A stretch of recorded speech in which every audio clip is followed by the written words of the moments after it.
Ciao a tutti ragazzi, benvenuti in un nuovo video qui su Bowatch. Io sono Giovanni e oggi siamo qui con due bombe. Ragazzi, Kamasu e Ray 2. Semplicemente questo video non è una sfida, è semplicemente vedere cosa è migliorato per esempio dal nuovo rispetto al vecchio, cosa hanno fatto in più nel Kamasu che non aveva il Ray 2 e cosa mi piace di più del Ray 2 e del Kamasu, cosa mi piace di meno di ognuno dei due, ma soprattutto parleremo della relazione qualità-prezzo che in entrambi i ragazzi è elevatissima. Sono due orologi che sicuramente conoscete, tanti di voi avranno, ma vediamo un po' qual è la differenza tra questi due bellissimi orologi, ok?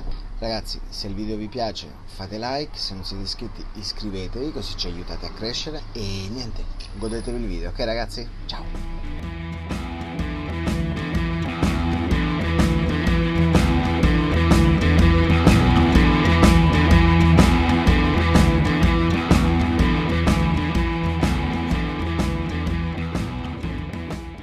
Ok ragazzi, allora eccoci qui con questi due orologini, questi due Orient spettacolari, Orient che costano poco, orologi molto ben fatti con calibro in house e vediamo un po' cosa è cambiato dal Ray Mako 2 al Kamasu. Prima di tutto parliamo delle dimensioni di questi orologi. Il Ray 2 che ci ha prestato Christian ha 41.6 di diametro, quindi da qui a qui.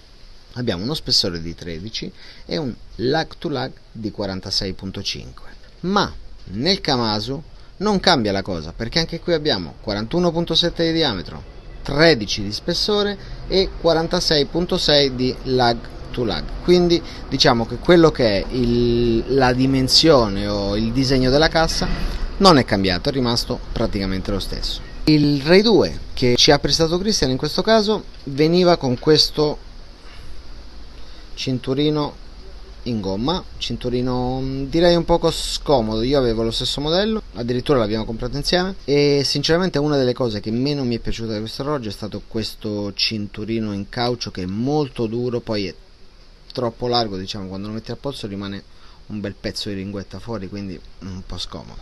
Mentre per il Kamasu mi è venuto con questo cinturino, questo bracciale in acciaio inox, maglie piene, finali vuoti, lamierino finissimo, doppia sicurezza comunque, lamierino finissimo. Non è un bracciale che diciamo mi ha fatto impazzire, però ci sta comunque perché il prezzo del Kamasu per quello che è un prezzo veramente ridotto. Quindi abbiamo parlato delle dimensioni, parliamo dei materiali. Abbiamo nel caso del Ray acciaio inox 316L, ghiera in alluminio e vetro minerale.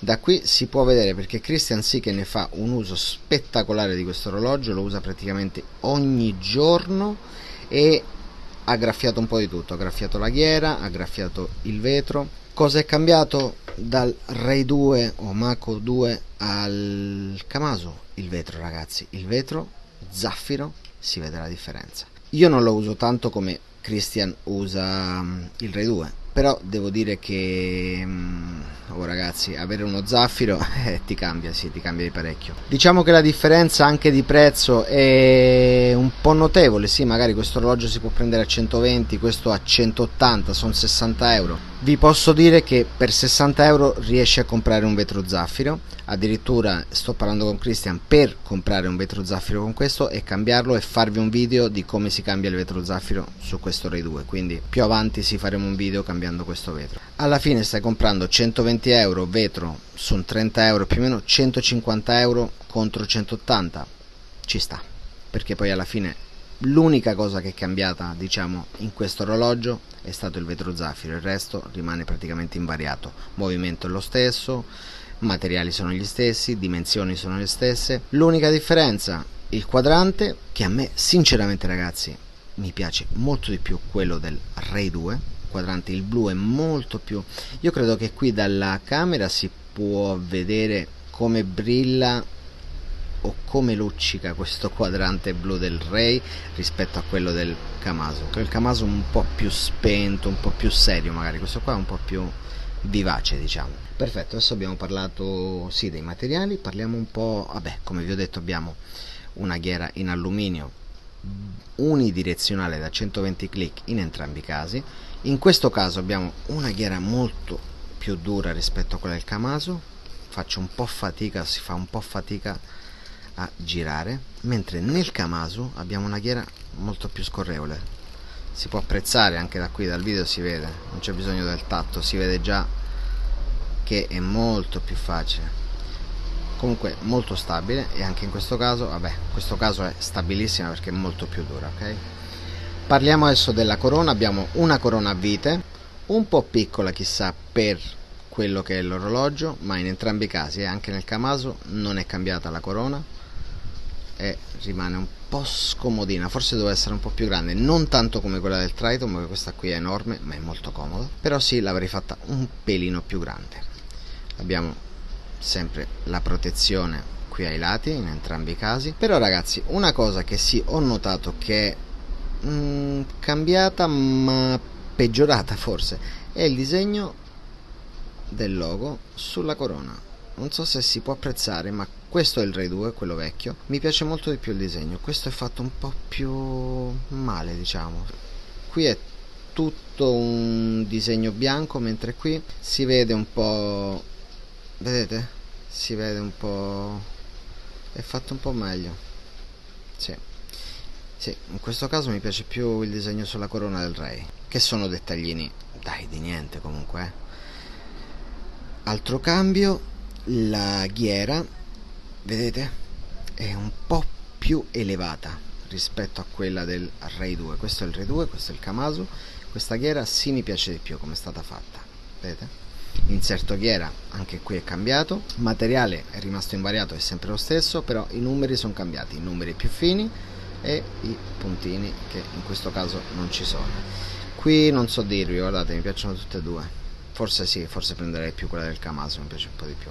Anche in questo caso, non so se sapete, ma la corona, la ghiera, scusate, si può cambiare, si può mettere in una ghiera ceramica. Faremo un video anche lì spiegandovi dove, come e quando cambiare la ghiera, l'inserto ghiera. No, la ghiera e l'inserto ghiera, tutte e due. Altra cosa che è cambiata in questi due orologi, ragazzi, il quadrante. Ok, abbiamo qui indici a bicchierino e lancette, non so se potete vedere, anche quelle sono cambiate, vedete? Qui abbiamo lancetta a freccia e indici a bacchetta. Non so ragazzi, qui è già questione di gusti, c'è chi piace più questo, c'è chi piace più il Kamasu. A me sinceramente, per gusto personale, mi piace molto di più il quadrante del Ray rispetto a quello del Kamasu. Ho comprato il Kamasu perché era la versione migliorata, aveva vetro zaffiro, però ragazzi, io nel tutto insieme sono molto più innamorato del Ray 2 che del Kamasu.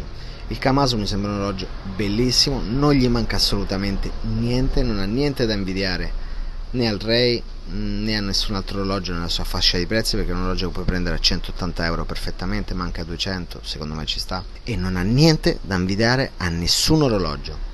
Quindi ragazzi, ma neanche questo. Unica cosa che c'è da fare sul Ray 2 è il cambio del vetro per un vetro zaffiro, che vi dico si trova perfettamente in giro, anzi nel video che faremo vi spiegheremo dove comprarlo, a che prezzi, e vedrete che ci sono tantissimi posti dove si può comprare per 30 euro un vetro zaffiro appositamente creato per questo orologio.